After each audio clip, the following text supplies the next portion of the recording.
Hallo und willkommen bei unserem Deutschkurs für Anfänger. Здравейте и добре дошли на нашия курс по немски език за начинаещи. Аз се казвам Веселина Янкова и съм учителка по немски език в учебен център Info България. В днешния урок ще ви представя словореда в едно немско изречение.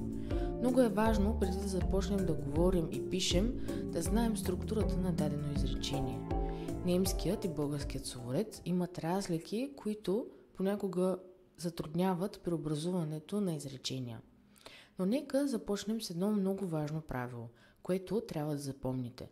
В едно немско изречение винаги имаме подлог, това е извършителя на действието, и сказуемо, това е глагола. Без тях изречението губи смисъл. Първо ще ви представя съобщителното изречение. В немски език имаме 3 вида словоред, спрямо позицията на подлога и сказуемото. Ние ще разгледаме само 2 вида – прав и обратен словоред. Много е важно да запомните, че при тези 2 словореда позицията на сказуемото, глагола, е винаги на втора позиция. Правият словоред се състои от подлог, сказуемо и други части. Като например Ich wohne in Berlin. Аз живея в Берлин. Ich е подлога. Wohne е сказуемото. А in Berlin са други части. А когато искаме да направим обратен словоред, разменяме позицията на подлога и другите части. Сказуемото си остава на втора позиция. Не го местим. Нека видим как ще стане това изречение. In Berlin wohne ich. Буквален превод: в Берлин живея аз. Обратен словоред обикновено се използва, когато имаме наречия за време. Те се поставят на първа позиция, следвани от сказуемото на втора позиция и подлога на трета позиция.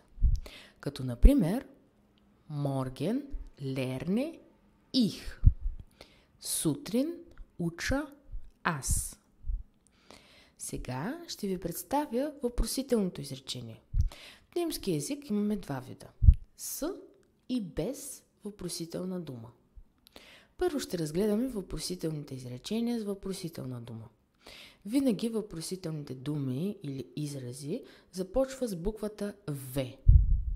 Структурата тук наподобява обратния словоред при съобщителните изречения. Въпросителна дума, сказуемо и подлог. Като например Wo wohnst du? Къде живееш ти? Сега ще ви покажа въпросителните изречения без въпросителна дума. За да създадем въпрос, ние трябва да използваме глагола, който ще го поставим на първа позиция.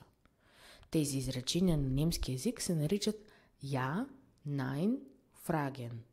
Въпроси с да или не. След сказуемото веднага поставяме подлога, а след подлога следват другите части. Или сказуемо, подлог, други части. Например, wohnst du in Berlin? Живееш ли ти в Берлин? Вече може свободно да създавате вашите изречения. Благодарим, че избрахте нас.